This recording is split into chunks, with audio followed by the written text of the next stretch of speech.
Welcome back.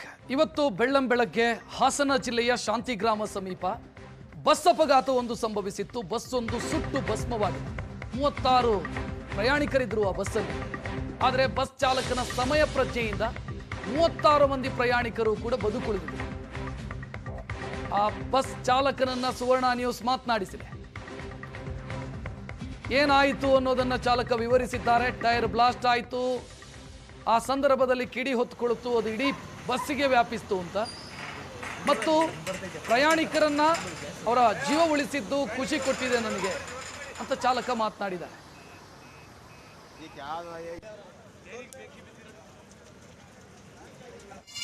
ಹಾಸನದ ಶಾಂತಿಗ್ರಾಮ ಬಳಿ ಭೀಕರ ಬಸ್ ದುರಂತ ಒಂದು ಸಂಭವಿಸಿದೆ. ಅದೃಷ್ಟವಶಾತ್ 36 ಮಂದಿ ಪ್ರಾಣಾಪಾಯದಿಂದ ಪಾರಾಗಿದ್ದಾರೆ. ಆ ಬಸ್ ಬೆಂಕಿಗಾಹುತಿಯಾಗಿರುವಂತಹ ಬಸ್ನ ಪಕ್ಕದಲ್ಲಿ ನಾವಿದ್ದೇವೆ. ನೀವಿಲ್ಲಿ ದೃಶ್ಯದಲ್ಲಿ ನೋಡಬಹುದು, ಇದು ಭರತ್ ಕಂಪನಿಗೆ ಸೇರಿದಂತಹ ಬಸ್ಸು. ಇದು ಮಂಗಳೂರು ಮೂಲದ ಬಸ್ಸು. ಮಂಗಳೂರಿನಿಂದ ಬೆಂಗಳೂರು ಕಡೆಗೆ ತೆರಳುತ್ತಿದ್ದಂತಹ ಬಸ್ಸು. ಇದರಲ್ಲಿ 36 ಮಂದಿ ಪ್ರಯಾಣಿಕರಿದ್ರು. ಆ ಬೆಳಗ್ಗಿನ ಜಾವ 3:30 ಸಮಯದಲ್ಲಿ ಬಸ್ನ ಬಲಭಾಗದ ಟೈರ್ ಬ್ಲಾಸ್ಟ್ ಆಗಿದೆ. ಆ ಟೈರ್ ಬ್ಲಾಸ್ಟ್ ಆದ ಪರಿಣಾಮ ಬೆಂಕಿ ಹೊತ್ತಿಕೊಂಡಿದೆ.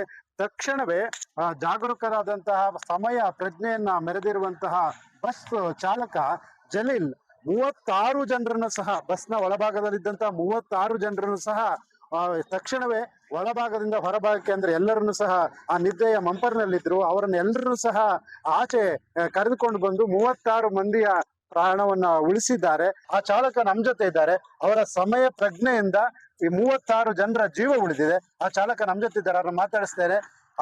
ಎಷ್ಟೊತ್ತಿಗೆ ಘಟನೆ ಸಂಭವಿಸಿತು, ನಿಮ್ಗೆ ಹೇಗ್ ಗೊತ್ತಾಯ್ತು, ಏನಾಯ್ತು ಹೇಳಿ? 2:30ಗೆ ನಮಗೆ ಹೀಗೆ ಇಲ್ಲಿ ನಿಲ್ಲಿಸುವಾಗ ಟೈರು ಒಡೆದೋಗಿತ್ತು. ಆಮೇಲೆ ನಮ್ಮ ಕಂಡಕ್ಟರ್ ಹೋಗಿ ನೋಡುವಾಗ ಬೆಂಕಿ ಹಿಡಿತಾ ಇತ್ತು. ಆಮೇಲೆ ನಾವೆಲ್ಲ ಪ್ಯಾಸೆಂಜರ್ಗಳನ್ನು ಸೇಫ್ಟಿ ಮಾಡಿದ್ವಿ. ಬಸ್ನ ಒಳಭಾಗದಲ್ಲಿ ಎಷ್ಟು ಪ್ರಯಾಣಿಕರಿದ್ರು? ಪ್ಯಾಸೆಂಜರ್ 36. ನಿಮ್ಗೆ ಹೇಗೆ ಆ ಸಂದರ್ಭದಲ್ಲಿ ಧೈರ್ಯ ಬಂತು? ಅವ್ರನ್ನೆಲ್ಲ ಬಚಾವ್ ಮಾಡೋದಕ್ಕೆ ಎಷ್ಟು ರೀತಿ ಹೋರಾಟವನ್ನು ಮಾಡಿದ್ರು?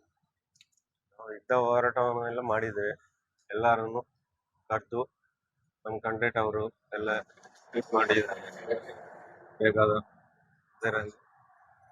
ಎಲ್ಲರನ್ನು ನಾವು ಹೊರಗಡೆ ತೆಗ್ದಿದ್ದೇವೆ. ನಮ್ಮನ್ನು ನಂಬಿ 36 ಜನ ಬರ್ತಾ ಇದ್ದಾರೆ.